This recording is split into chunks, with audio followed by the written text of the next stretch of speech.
What makes successful people successful?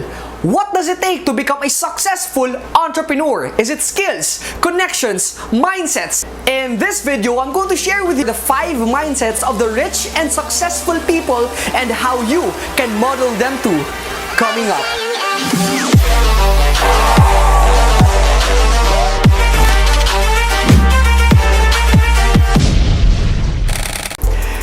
Millionaires, this is Fibo Lim, your wealth and life coach.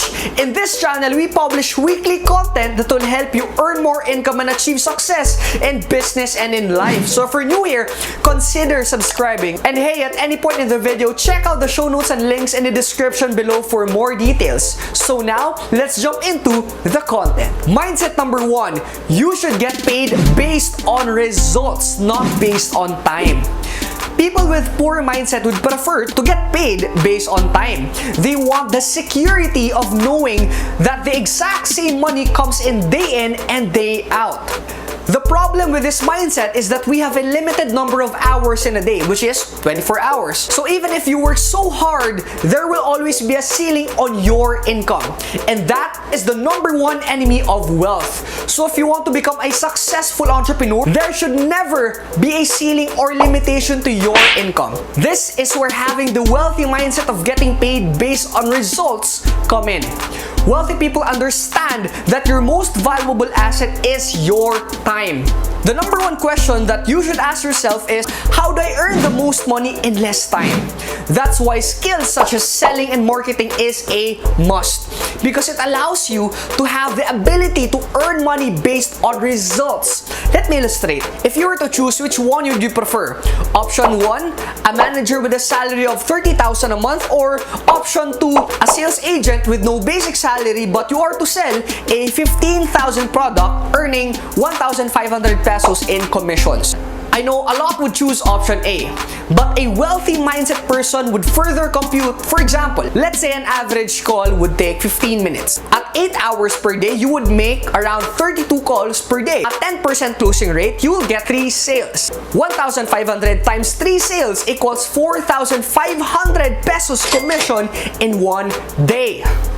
If we further compute 4,500 per day times 20 working days per month, that's a whooping 90,000 pesos per month. What if you have improved your sales skills and increased your closing rate, let's say for example 30% instead of 10%? What if you add extra hours doing sales score or even work on a weekend?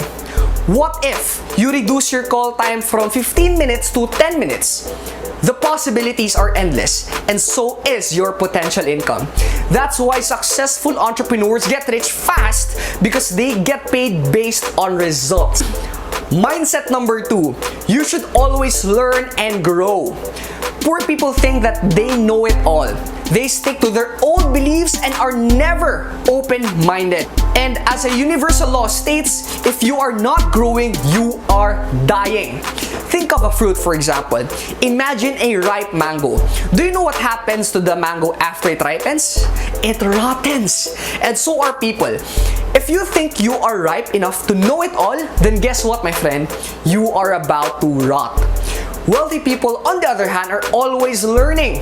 They keep reading books, attend seminars, and are always open to new ideas. Personally, I've invested more than millions already in my self-education. And every time I do that, I always see a spike in my earning ability. It never fails. As what I usually say, stupid people never learn from their mistakes. Average people learn from their mistakes. But a wise person learns from other people's mistakes. Seminars, books, workshop, these are like a shortcut to learning from other people's mistakes. What worked and didn't work, and integrating it to yourself and finding the best possible way for you to become successful. Ask yourself right now, when was the last time you bought and read a book or attended a workshop? When was the last time you invested in your self-education? You should always learn and grow. Number 3, you should manage your money well. Poor people get it in reverse when it comes to finances. It's funny how people say, I'd manage my money when I have the money to manage. Well, it doesn't work that way. Imagine an overweight person saying, I'd exercise and eat healthy when I lose 10 pounds. Well, guess what? That will never happen. You have to exercise first, sacrifice, and must be disciplined to get your ideal weight. So why is handling your finances any different? To grow your money, you need to manage it well. Be disciplined enough to save something for yourself and sacrifice for now buying the things you want. Remember, a part of your income is yours to keep. Thus, wealthy people have set up effective money management system that work for them. They use a specific formula that help them manage their finances well. Most poor and broke people, here's the formula. Income minus expense equals savings. The question is, will there be any left? Most of the time, the answer is none! Worst, negative. People go into debt. An effective formula will be income minus tithes minus savings equals expenses. If you're a believer like me, you give back to God what belongs to God. Not because He needs it, but because He is teaching you to be generous. Then savings by paying yourself first. And lastly, expenses. You don't have to believe me, you just try it. Make it automatic and systematic, and I'll guarantee you it will change your finances. Other money management systems are the money jar system, the envelope system, and the 20-30-50 formula. I may discuss these systems in detail in my future contents, but for now, you just have to find one simple money management system and watch your money grow effectively. Manage your money well. Mindset number 4, you should let your money work for you. Most people think that the key to success is having a higher income. Well, it is not. The path to wealth involves 4 wheels in a bus: working income, savings, passive income, and simplifying your lifestyle. Miss any one of these wheels and you will have a bumpy ride to financial freedom. We'll go deeper on each topic on a later video, but for now, let me focus on passive income. The ultimate goal of wealth is to enjoy it. And how can you enjoy it if you are tied up with your business or career? Thus, the best way to achieve freedom is to build sources of passive income. A source of income that makes money even when you are asleep, in vacation, or enjoying quality time with your family. In short, letting your money work for you. Here's where investments come in, such as stocks, mutual funds, real estates, or systematizing any kind of business that works with or without you. Remember, it's just not enough to earn income. You need to manage it well and save a part of it. And then later, multiply money by investing it and letting it grow. Let money work for you. Mindset number 5, you should act in spite of fear. Fear is the number one thing that hinders people from going and getting what they want. Fear stops them from achieving their goals and dreams. But what they didn't know is that fear is a product of your mind. Your mind is like an over-worried mother that its sole purpose is to keep you safe. The mind is a survival mechanism that keeps you looking for things that could go wrong and thus induces fear to keep you safe.